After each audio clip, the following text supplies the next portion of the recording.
In a low room that smelled of warm resin, a figure with the head of a jackal leaned over a deceased man. The long black muzzle, the tall ears, the flat and unblinking stare, and to anyone who caught sight of the scene, the Lord of the Dead had come in person to ready a soul for the road ahead. But reach up, take that sleek dark head in both hands, and lift, and you'd find something far stranger underneath. A man sweating in the heat, as human as you are. That narrow gap, the one between the god and the man wearing his face, is the doorway into a question we've been getting wrong for 2,000 years. Did the ancient Egyptians truly believe that their deities had animal heads? And if they didn't, how come this idea became so ingrained? You already know the images. A man's body topped with the head of a falcon, or a jackal, or an ibis with its long curved beak. A woman with the head of a lioness, or a great cow's horns rising from her brow are other common options as well. They stare out from temple walls and coffin lids and museum cases, and they're so familiar that almost nobody stops to ask the obvious thing. Did the Egyptians actually believe this? Did they think that somewhere beyond the sky there really stood a person with a bird's head sitting on human shoulders? It sounds like a silly question, but it isn't. And the answer reaches into how an entire civilization understood the divine.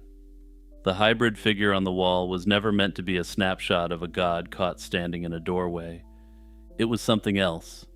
And to see what, you have to stop thinking like a museum visitor and start thinking like someone who could read hieroglyphics. Here's the thing most people miss. To an ancient Egyptian, a picture and a word weren't separate categories. Their writing was made of pictures, of birds and snakes and reeds and eyes and water, and roughly a quarter of all their hieroglyphic signs were animals or parts of animals. When you live inside a framework like that, an image on a wall is closer to a sentence, and it can be read. So when a painter gave a god the head of a falcon, he wasn't claiming the god's skull was shaped like a bird's. He was writing. The falcon meant the open sky and the sudden plunging speed of a hunter dropping out of the sun. So the falcon head told you in an instant that you were looking at Horus, the sky god, and the power behind the throne. The jackal that prowled the desert edges where the cemeteries lay told you this was Anubis, who watched over the dead. The ibis that waded the floodwater and seemed to write its own tracks in the mud belonged to Thoth, the god of wisdom and writing. The head was a caption. It named the god and announced what the god was for, all in a single glance. And the choice was precise, allowing communication at an almost mimetic level. Set a lioness's head on a goddess, and you've summoned Sekhmet, a being of conflicts and various other forms of destruction, the oppressive heat of the desert given an aggressive face. Swap that lioness for a household cat, and the temperature drops completely, and now you have Bastet, a gentle guardian of the home. So the animal head worked the way a logo or a meme works for us, or the way a halo once told a churchgoer they were looking at a saint. It carried a meaning, and it was never meant to be a divine biology lesson on how the gods actually looked. And the Egyptians said as much, in their own roundabout way. Their sacred writings are surprisingly blunt, that nobody actually knew what the gods looked like. The true shape of a god was hidden in secret, beyond the reach of the living. One body of funerary spells, the coffin texts, goes so far as to suggest that only the dead, only someone who had already crossed over, could ever look on a god's real form. The living got the symbols that we're familiar with, and the gods kept their true faces to themselves. You can see the same idea in the sheer inconsistency of the pictures, which is the detail that really gives away that these demi-human creatures were just symbolic. If the Egyptians thought Hathor literally had the head of a cow, they were awfully careless about it. They also drew her as a full woman, a complete cow, a cobra, a lioness, and a woman with a cow's ears or horns cradling a sun disk. A goddess could appear as a falcon one day, and a falcon-headed woman the next, and nobody treated that as a contradiction. You can't be loose and flexible about a fact you believe is fixed, especially given the reverence with which the ancient Egyptians treated their gods. You can only shift the picture around like that if you understand, on some level, that every one of those images is a costume. It's a way of pointing at a being whose real nature was too vast to be pinned to any single shape, but whose qualities could be instantly conveyed through an animal. One of the most important gods, Set, the lord of storms and disorder, was drawn with the head of a creature nobody has ever managed to identify. It's a long-snouted beast with squared-off ears and a stiff tail that matches no living animal we know. Whether the Egyptians knew what this animal was is another historical mystery entirely. However, some historians believe that the animal was purposely unknowable, representing the disorder brought by Set. In that case, a confusing, non-existent animal may actually have communicated what Set was known for.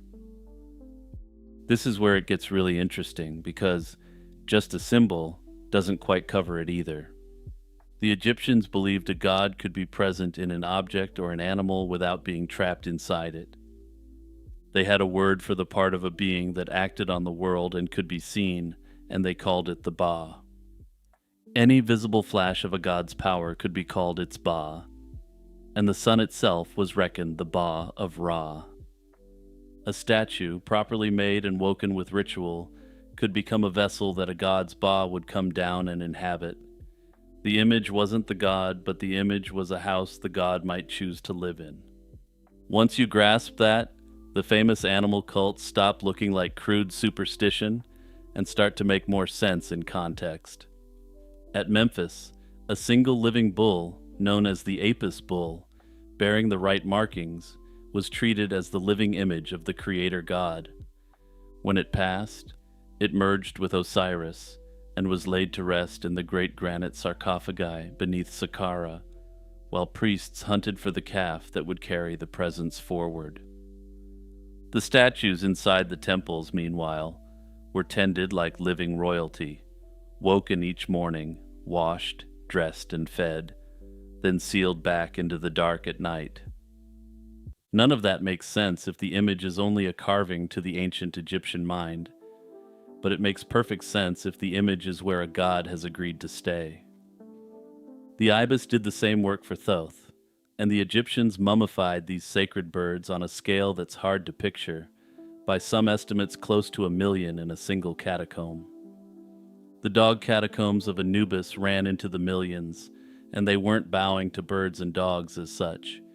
Each animal was a lamp the divine could shine through. Which brings us back to that jackal-headed figure leaning over the corpse. There's hard archaeological reason to think priests really did pull on animal masks and step into a god's role for the length of a ritual. A ceramic jackal head has survived that was, according to some scholars, built to be worn. It's hollow, weighted to rest on a person's shoulders, with the eye holes cut not in the snout, but lower down, in the neck, so the man inside could see out while the god's face stared ahead. Picture a priest in the embalming workshop, lowering this heavy thing over his head and becoming Anubis for the family gathered to grieve. This is probably one of the threads that knotted the whole confusion together. Some specialists suspect that this kind of sacred theater, with humans masked as gods and acting out the old myths, fed back into the art itself. People watched the masked figure perform the part of the deity, and the image of a human body with an animal head took root, half ritual and half representation. The man in the mask wasn't claiming the god had a jackal's head. He was lending the god his body for a time so that the divine could be present in a room full of mourning. If you still doubt that the animal heads were a deliberate language rather than a literal belief, look at what happened when one pharaoh rewrote the whole vocabulary. In the 14th century BC, The king we call Akhenaten swept the old gods aside and raised up a single deity, the Aten, the disk of the sun. And here's the interesting part. This new supreme monotheistic deity was given no human or animal form at all. It was shown as a plain disk in the sky, sending down long rays that ended in tiny human hands, offering life to the royal family. The older sun god had been drawn with a falcon's head, and that version was simply thrown out. That choice only makes sense if the Egyptians understood their images as arguments. Akhenaten was making a theological claim with that picture, that the divine was a pure, remote force that gave life, not a creature you might meet out in the marsh or the desert. To change the picture was to change the idea behind it, and taking away the classical animal head was a theological statement. The flexibility ran the other way, too, and the Egyptians could fuse two gods into one when their roles overlapped, stitching Amun together with Ra to make Amun-Ra.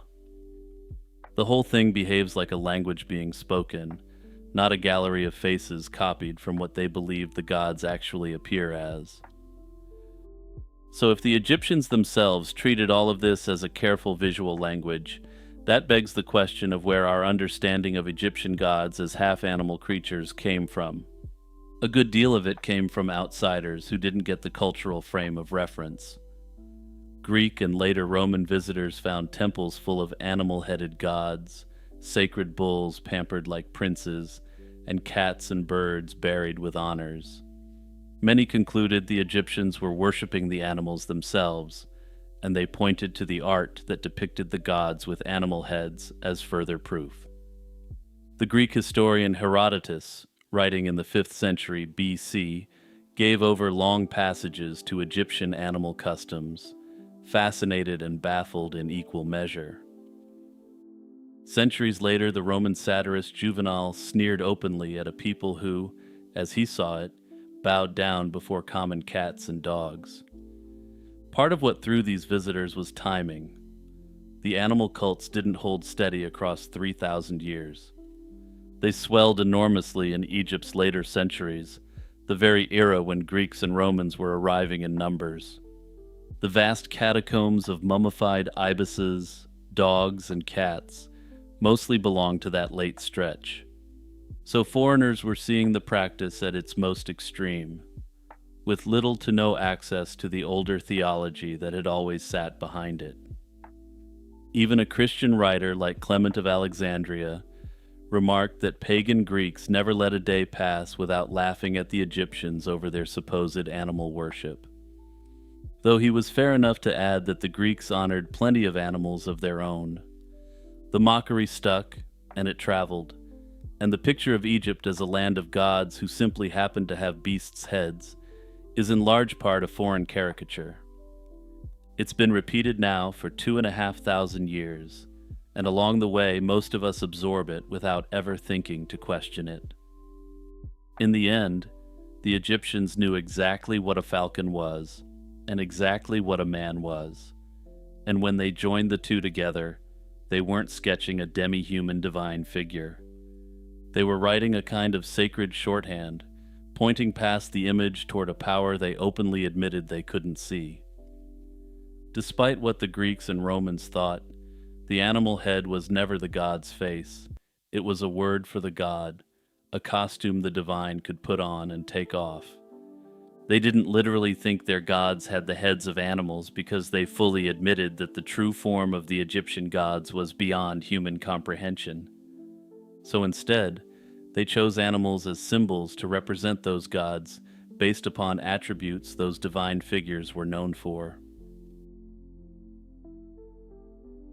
Sometime around the middle of the 5th century BC, a Greek traveler walked into a building so enormous he swore it outdid the pyramids. His guides led him through court after court until they reached a set of doors they wouldn't open. Behind those doors, they said, were 1,500 rooms sunk into the ground, holding the bodies of the kings who'd built the place, along with the sacred crocodiles.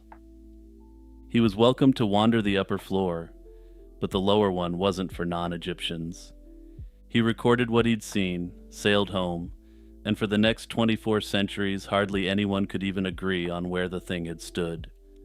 The man, as you may have guessed, was Herodotus, and the building was the Egyptian labyrinth, and it may be the single most astonishing structure the ancient world managed to lose. To find what remains of it, you have to go to the Fayum, a green depression southwest of modern Cairo, where a great lake the Greeks called Moeris once spread across the desert. This was a favorite region of the 12th dynasty, and around 1800 BC it belonged to a pharaoh named Amenemhat III. Amenemhat ruled for more than 4 decades, long enough to build some impressive monuments to his reign. He built a pyramid at Hawara out of mud brick faced with limestone, and just south of it, he raised something stranger and far larger. The Egyptians knew the wider region for its devotion to Sobek, the crocodile god, and the marshes around the lake were thick with the real animals. The lake wasn't entirely natural either, and ancient writers believed the pharaohs had shaped it into a reservoir for the Nile's floodwater. The nearby capital was so bound to the animal that the Greeks simply called it the City of Crocodiles, where priests kept a jewel-wearing crocodile and fed it by hand. That push for monumental immortality showed up elsewhere in the Fayum too, where Amenemhat set a pair of colossal seated statues of himself on tall bases out near the water. We don't really know what the complex was for, and the best guess is that it did several jobs at once. It was probably a mortuary temple tied to the pharaoh's burial, and also a sort of national gathering place where the administrative districts of Egypt sent their priests to perform rites. Amenemhat's daughter, Sobekneferu, who'd later become Egypt's first confirmed female pharaoh, seems to have added her own decorations to it. By the time Greek writers arrived, the building already had a reputation, and Herodotus gave it its most famous description, as was the style at the time. He said it held 12 roofed courts, their gateways facing one another, 6 opening north and 6 opening south, all wrapped inside a single outer wall. The number of rooms is where it stops sounding like architecture and appears, at least at first glance, to be your typical Herodotus exaggeration. He counted 3,000 chambers, 1,500 above ground, and 1,500 below. He insisted the upper rooms were such a tangle that walking through them left him struggling to put it into words. The underground half he never saw, since the caretakers guarded it as a sacred space forbidden to outsiders. He added that a pyramid stood at one corner, around 240 feet tall and carved with enormous figures, reached by a passage that ran beneath the earth. Later visitors added their own layers, or perhaps I should say chambers given the topic. Writing a few centuries on, the geographer Strabo called it a giant palace made up of interior palaces, which creates a very vivid mental image in and of itself. He explained that there were 12 courts, and they were meeting halls, where priests from districts of Egypt assembled by rank. He was struck that the courts were roofed with single slabs of stone, and that the passages twisted so thoroughly a stranger couldn't navigate them alone. He named the king buried beside it as Amandaz, and described an adjoining tomb shaped like a pyramid. Diodorus Siculus, working around the same era, credited the place to a ruler he called Mendes, and said its real marvel wasn't its size, but its design. He claimed that anyone who went in couldn't find the way out without a guide who knew the building intimately. He's also the one who passed along the idea that this Egyptian maze inspired the craftsman Daedalus to build the famous labyrinth of Crete. Pliny the Elder, writing in the 1st century AD, claimed it had stood for thousands of years and was so solidly made of stone that time itself couldn't bring it down. He described columns cut from costly marble and harder granite, and repeated a popular ancient notion that the whole thing had once been a temple to the sun. He recorded a competing tradition that a dozen kings had built it together, the last of them a ruler named Psammeticus. These accounts don't line up, and some of the men describing the labyrinth almost certainly never set foot in it, and a few of their details fit Greek temples better than Egyptian ones. The building was already decaying, as they wrote, and each writer seems to have patched the gaps with hearsay from generations earlier.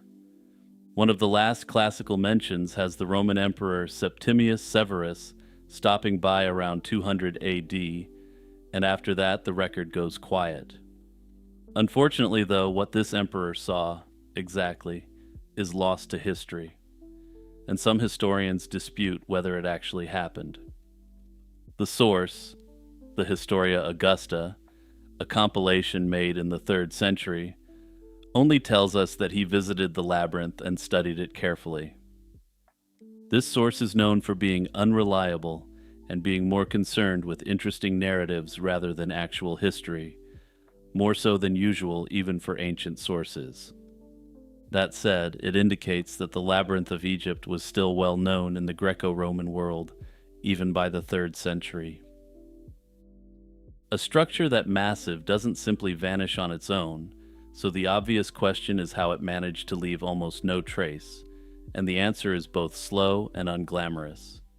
Somewhere in antiquity, the labyrinth was taken apart, and by the time Roman rule ended, the ruins had already become a convenient quarry. The cut stone was hauled off to be used elsewhere until there was little left to mark the spot, and the location slipped out of memory entirely. The land itself then turned against what remained, and at some point before the mid-13th century, a canal was dug straight through the middle of where the labyrinth had stood. In the early 20th century, a newer canal was built over the old one, churning the ground a second time. The hunt to pin down the actual location is its own interesting narrative, and I think it's worth relating here, at least briefly. In the early 18th century, a French Jesuit named Claude Sicard, who spent years mapping the ruins of Egypt, argued that the labyrinth had stood at Hawara. In 1843, the Prussian scholar Carl Richard Lepsius dug around Amenemhat's pyramid, found a spread of brick chambers, and announced he'd located it. The claim was taken seriously at the time, but it wouldn't survive the next visitor, a man by the name of Flinders Petrie. When the British archaeologist examined those same brick chambers in 1888, he concluded Lepsius had been fooled in a big way. The chambers were the remains of a Greco-Roman town that had been built on top of the labyrinth long after it fell. The real building was underneath, and most of it was gone. What Petrie found instead of walls was a vast bed of stone chips, the crushed leftovers of a monument that had been smashed and carted away. From the footprint he could still trace, the complex had covered something like 28,000 square meters. It had an outer wall running roughly 385 meters by 158. He turned up fragments that hinted at the old grandeur, including statues connected to Sobek and the goddess Hathor, plus 2 granite shrines that had held images of Amenemhat himself. He even pulled scraps of papyrus carrying lines from Homer's Iliad, indicating that the site had been used during the Ptolemaic period. Petrie also cracked open the pyramid itself, and what he found inside was a feat of paranoid engineering.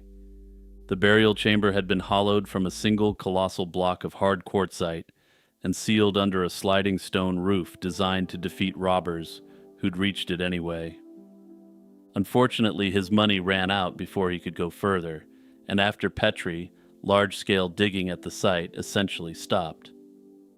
For most of the 20th century, that was the ending. The labyrinth was a flattened field of debris, interesting to specialists and almost nobody else. Then, in 2008, a team tried a different approach. An expedition brought together Egyptian geophysicists and researchers connected to Ghent University in Belgium.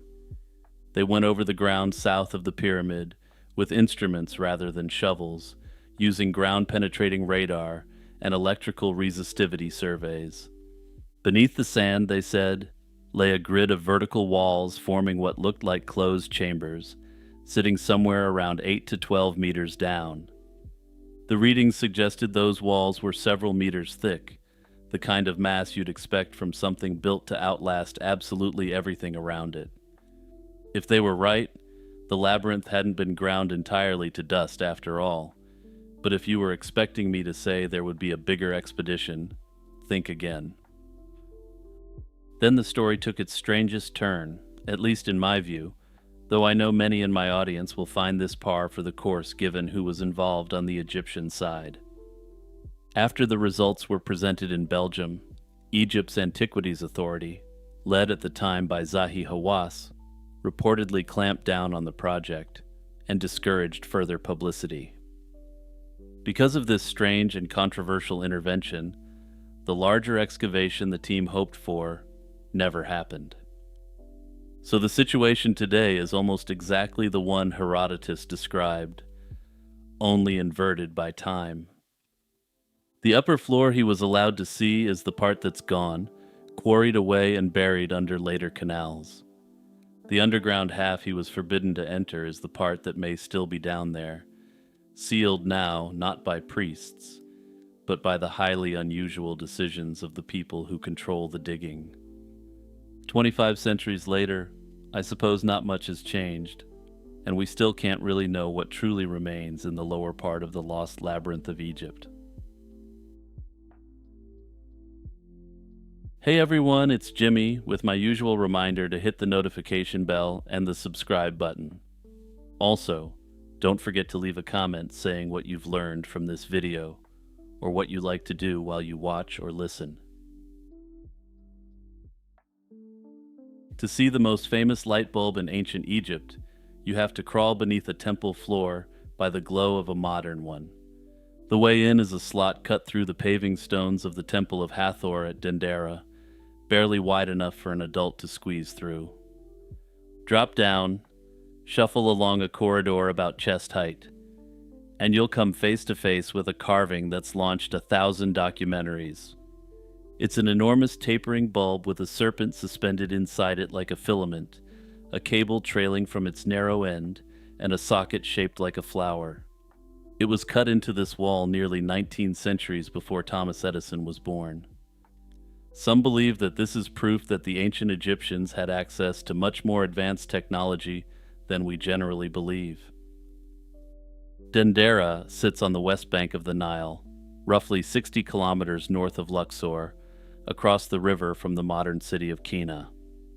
The ancient Egyptians called the town Unet, and the ancient Greeks knew it as Tentira. People had worshipped here for thousands of years, but the building that survives today is remarkably young by Egyptian standards.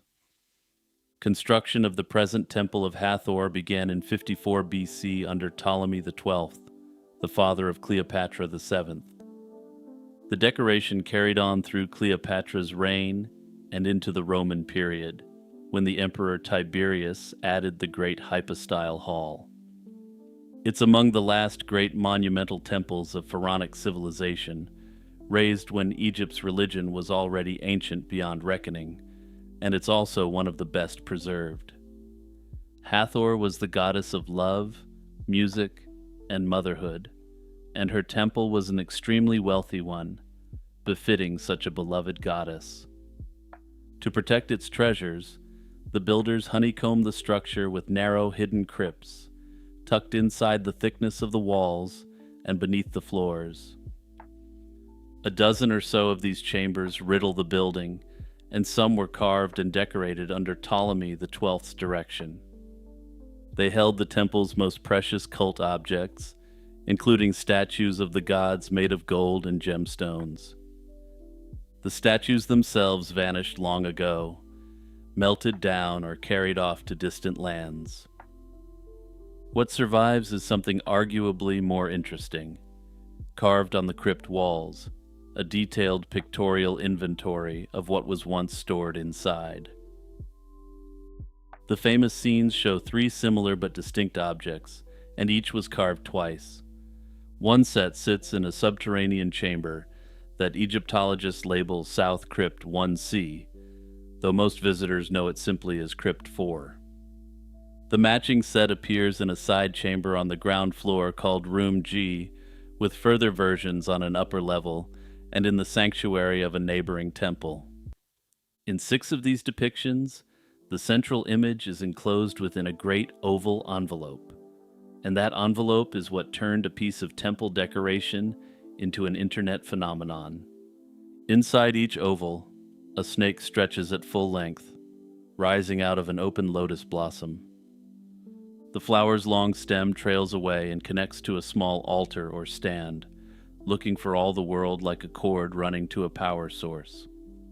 In the most celebrated panel, a Jed pillar, that column-shaped emblem of stability, sprouts human arms that reach up and cradle the serpent's body. Kneeling figures support the scene. The god He, the personification of endlessness, helps hold the bubble aloft. A baboon-like creature with the face of a toad stands guard before it, gripping what appears to be a short blade. Seen with modern eyes, the resemblance to a glass bulb, filament, cable, and insulator is uncanny, and it would be somewhat dishonest to pretend otherwise.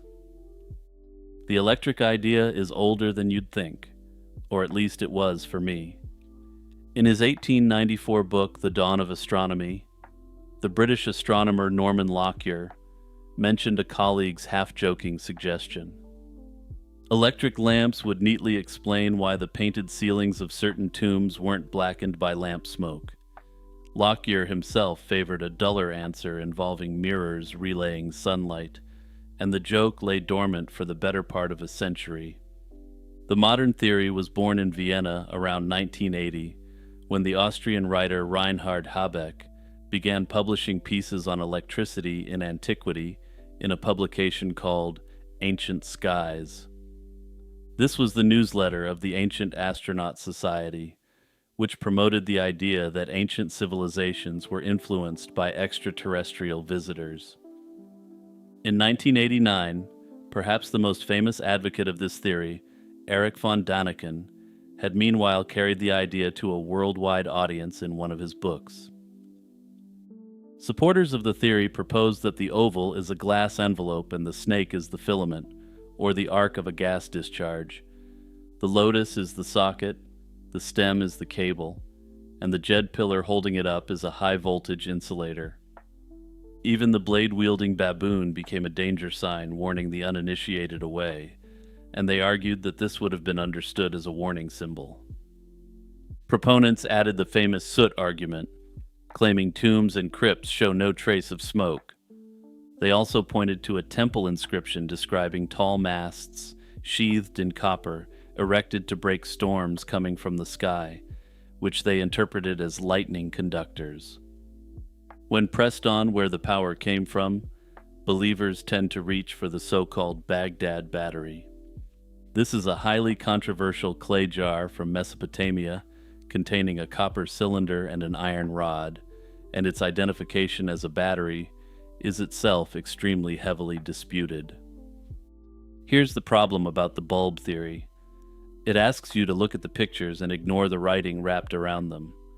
The reliefs are surrounded by hieroglyphic captions, and the texts identify the serpent by name. He is Harsamtis, meaning Horus the Uniter of the Two Lands, a creator god and child of Hathor, who rises from the lotus flower as a living soul aboard the barge of the sun. The oval is a container called the Hin, which may represent the womb of the sky goddess, and the Jed pillar is described as carrying the god's body. Each caption closes like a ledger entry, recording the material and dimensions of the object shown. One is listed as gold and metal, 4 palms high, which is about 30 centimeters, and other listings are like this as well. These aren't schematics, as advocates claimed. They're inventory records of the cult statues once stored in these rooms. The crypts were treated as an analog of the Duat, the Egyptian underworld, and the statues rested down there. At certain festivals, priests carried them to the temple roof, so the first rays of the rising sun could touch and revive them. The genuine irony is that the scenes really are about light. The sunlight of creation's first morning, breaking from a lotus on the primeval waters. Skeptical archaeologists also raise an evidentiary problem the theory has never answered.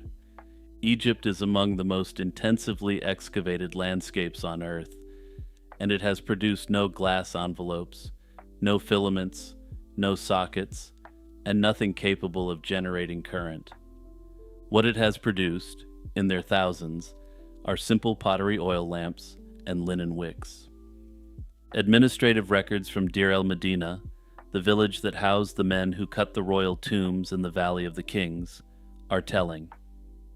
They show officials carefully tracking the lamp wicks issued for underground work, with a designated guardian responsible for the supply.